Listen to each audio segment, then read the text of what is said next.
Greetings, this is the Insomniac GM, and today I want to give you guys an update on what's been up with me lately. So, I've been working a lot of work lately, so it's been taking a lot of my time, and it's been kind of slowing down these other little projects I'm going to be talking about, but other than that, I've been pretty productive. So currently I've been in the process of creating 2 tabletop role-playing games for my friend and my brother.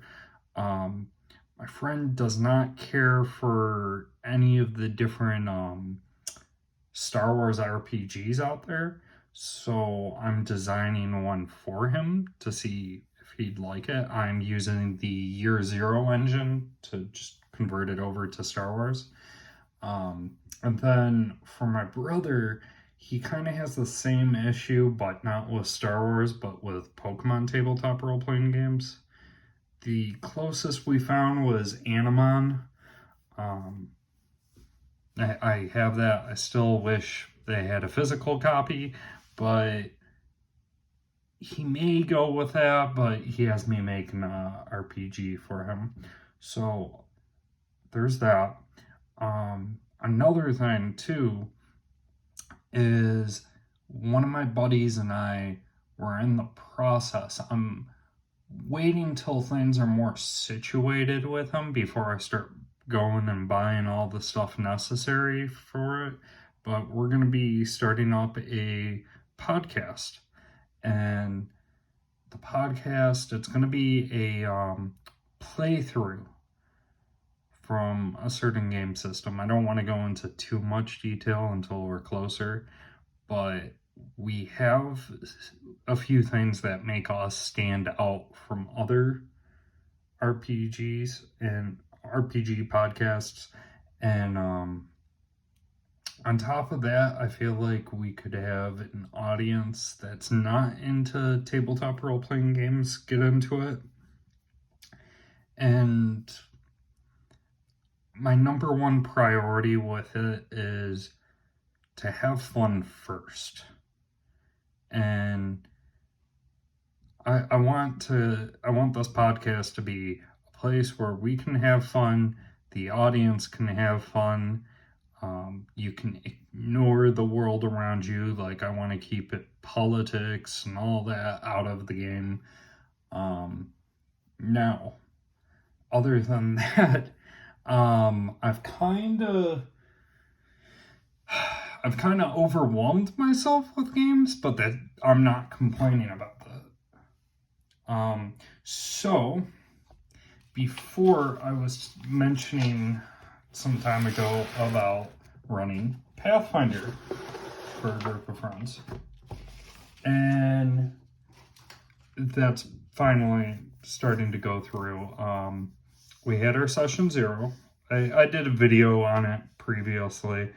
I want to get together for a session 0.5 and just kind of see where everyone wants to bring their characters, see what, for the most part, I know what everyone's don't do's and do's in the games are, because I'm used to playing with most of these people, minus one new player. That's more of the person I'm more curious about, but so yeah, Pathfinder's going good. That's going to be kicking off. Now, my Pathfinder 2E group, I've been having some issues with, and that's not like a feud or anything. The issue with that one is just the players haven't been able to get their time together. So we started discussing as a group, like, what we wanted to do, and the group really wants to play.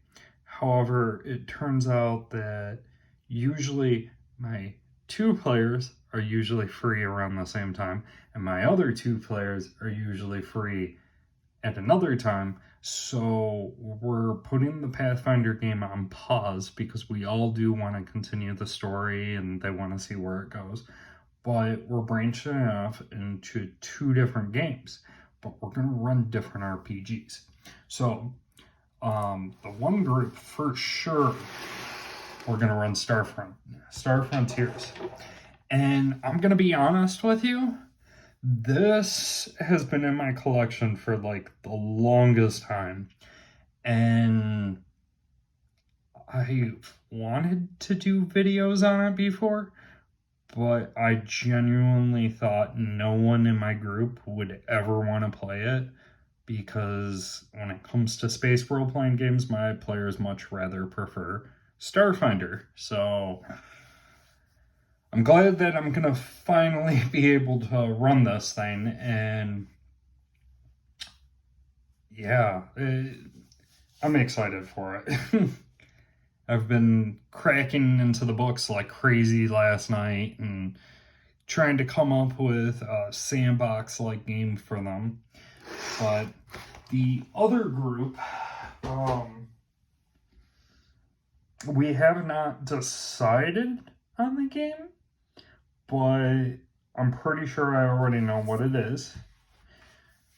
So I'm just going to state it now.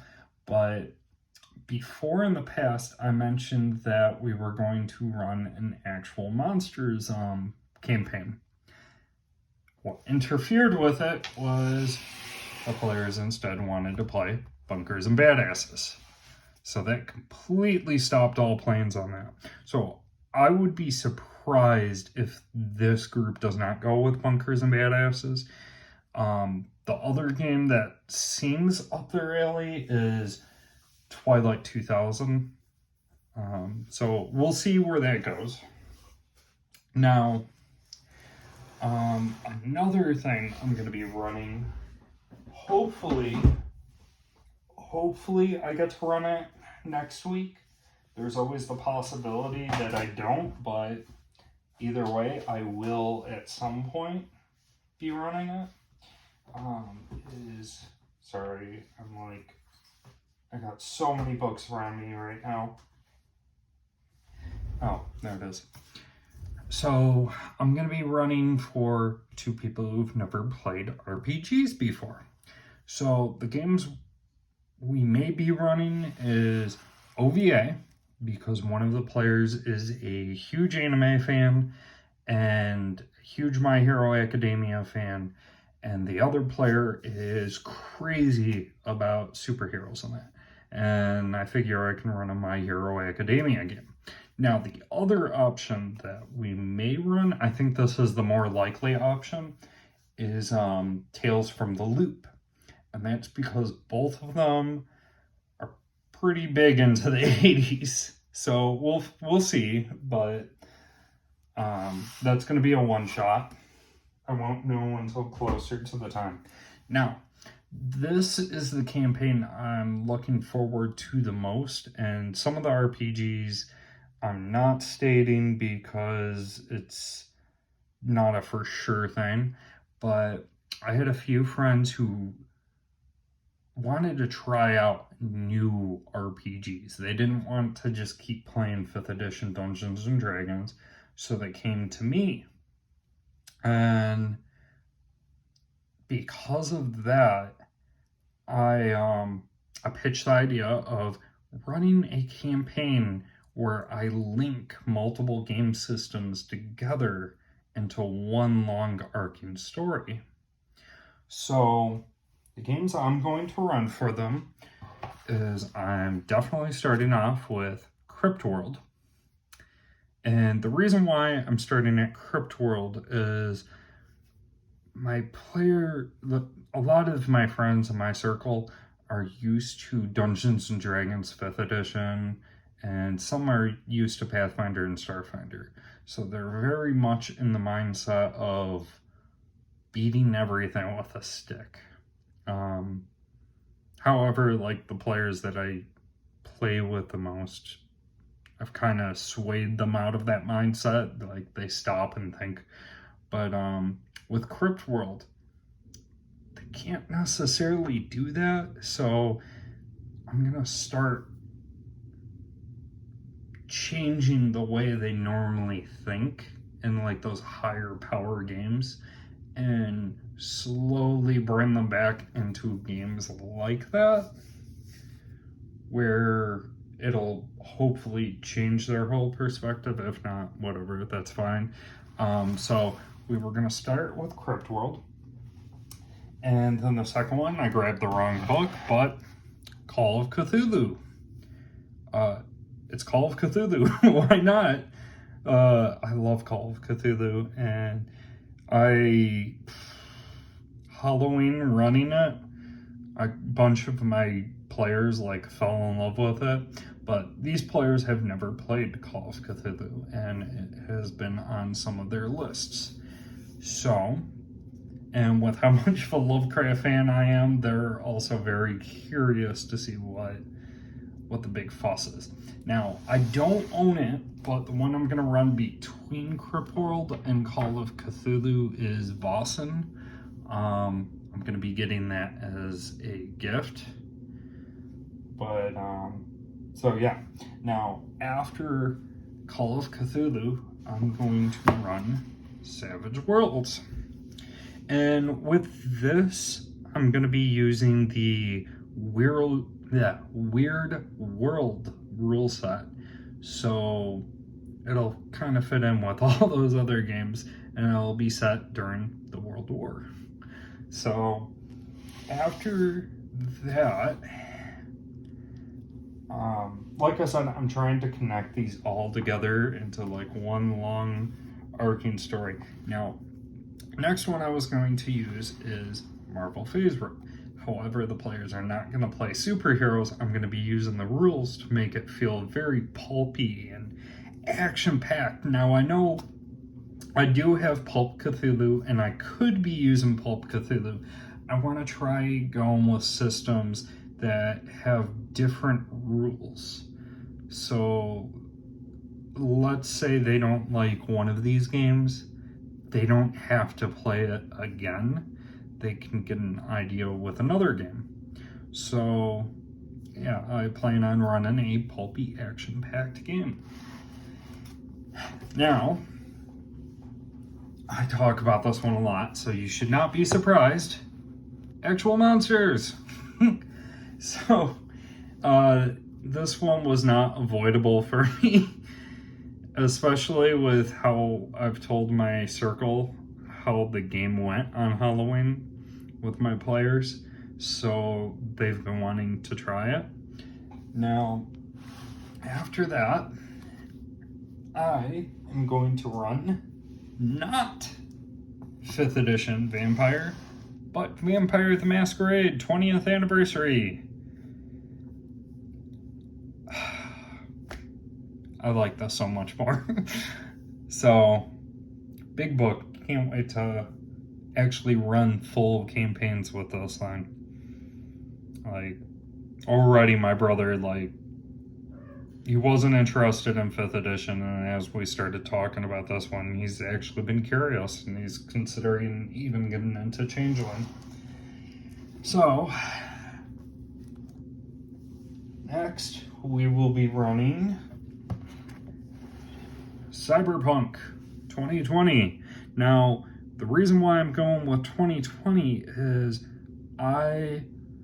if you've watched any of my videos before, I love my games being a little more dangerous and gritty, and that's one thing I've heard with 2020 compared to the newer one, is it is more gritty and dangerous.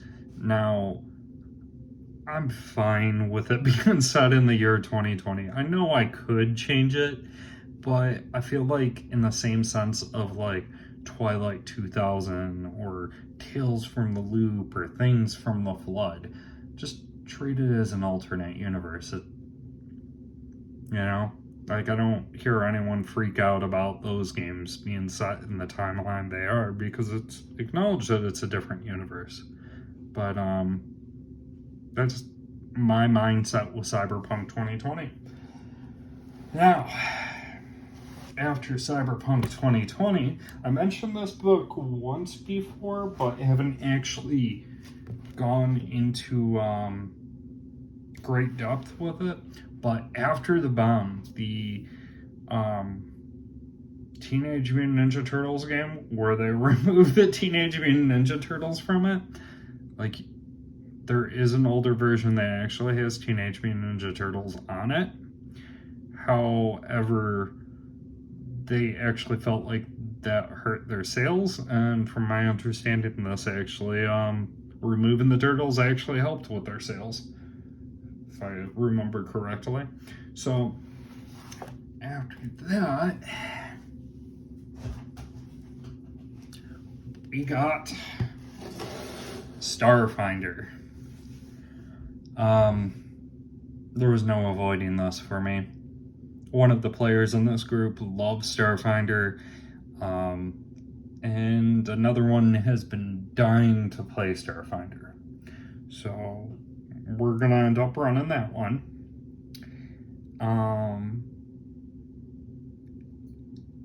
So yeah, I don't have a whole lot to say. Starfinder is probably, other than Call of Cthulhu and Vampire, it's cyberpunk. It's like one of the most popular RPGs where you all should know. Well, I guess a lot of them are actually pretty popular. Now, I keep changing up what ones I'm also going to run along with this. I was going to do 12 different RPGs, and there's a reason to it narratively. I'm just not going to say it, just in case my players are watching this. But I was considering doing Morkborg, and I was also considering heavily Earthdawn. I'm not sure on that one yet.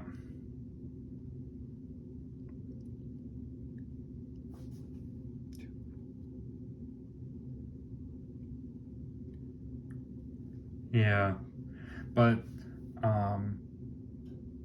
Morkborg, I would put it after the bomb and before Starfinder, and I was thinking of Earthdawn being at the very end. But so yeah, this campaign, each session is going to be a different game. They're all going to be one-shots in a sense, where they can stand alone, but they all tie together into one long narrative story. I got the Star Frontiers campaign, I got the Possible Bunkers and Badasses, and I got the Pathfinder. So that is the RPG campaigns I'm going to be running here soon.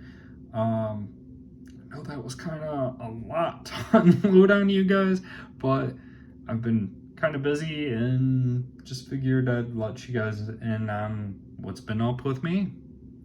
Well, better let you guys go, but you take care.